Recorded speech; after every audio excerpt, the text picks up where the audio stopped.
আসসালামু আলাইকুম ভিউয়ার্স, আজকে আবার হাজির হয়েছি নতুন একটা রেসিপি চিকেন ফ্রাই। আজকে আমি আপনাদের সাথে শেয়ার করব খুব অল্প সময়ে ঝটপট ঘরোয়া কিছু উপকরণ দিয়ে কিভাবে মজাদার রেস্টুরেন্ট স্টাইলে চিকেন ফ্রাই করা যায়।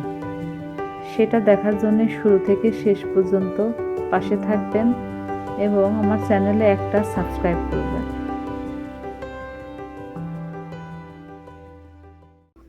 আজকে আমি এখানে 1 কেজি পরিমাণ মাংস মাঝারি আকারে কেটে পরিষ্কার করে নিয়েছি।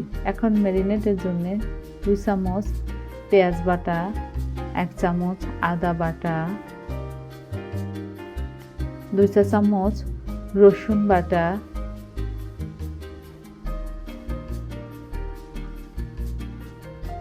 2 চা চামচ টমেটো সস, যেটা মাংসের টেস্ট অনেক বাড়িয়ে দিবে,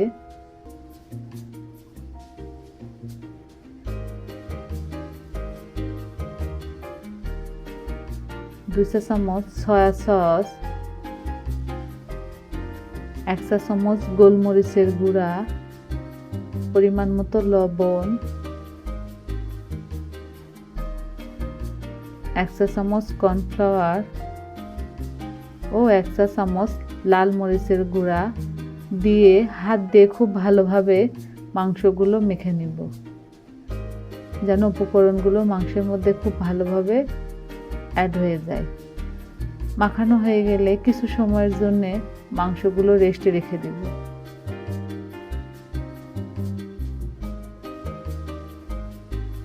এখানে আমি একটা লিকুইড ডো তৈরি করব। তার জন্য চালের গুঁড়া 1 কাপ, ময়দা 1/2 কাপ, হলুদের গুঁড়া 1/2 চা চামচ, মরিচের গুঁড়া 1 চা চামচ, 1/2 চা চামচ গোলমরিচের গুঁড়া, 1 চামচ পেঁয়াজ বাটা, 1/2 চা চামচ রসুন বাটা, 1/2 চা চামচ আদা বাটা ও পরিমাণ মতো লবণ। আমি এখানে টেস্টের জন্য 1 চামচ টমেটো সস অ্যাড করে দিয়েছি। 1/2 চা চামচ সয়া সস দিয়ে ময়দার সাথে চামচ দিয়ে খুব ভালোভাবে উপকরণগুলো মিশিয়ে নেব।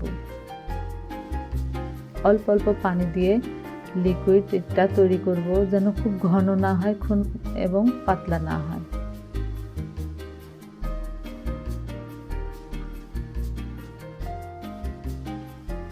এদিকে আমি একটা ফ্রাই প্যানে 2 কাপ পরিমাণ তেল দিয়ে দিয়েছি। তেলটা হালকা গরম হয়ে আসছে, দেখতেই পাচ্ছেন। এবার মাংস একটা একটা করে ছেড়ে দিব। মাঝারি আছে ফ্রাইগুলো আজকে আমি করব। এখানে 12 থেকে 14 মিনিটের মতো জাল করলে আমার ফ্রাইগুলো হবে। যদি খুব বেশি জাল করি তাহলে ফ্রাইগুলো পুড়ে যাবে, উপরের কালার আসবে কিন্তু ভেতরে পুড়ে যাবে। এখানে আমি মাঝারি হিটে আস্তে আস্তে জাল করব। কিছু সময় পরে উল্টিয়ে দিব।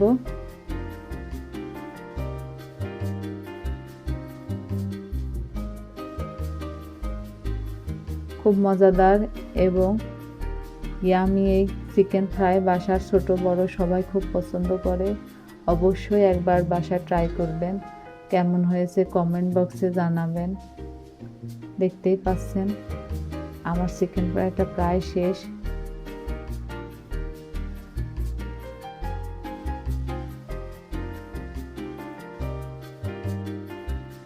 অনেক ইয়ামি, আমার বাসায় বাচ্চা বড় সবাই খুব পছন্দ করে।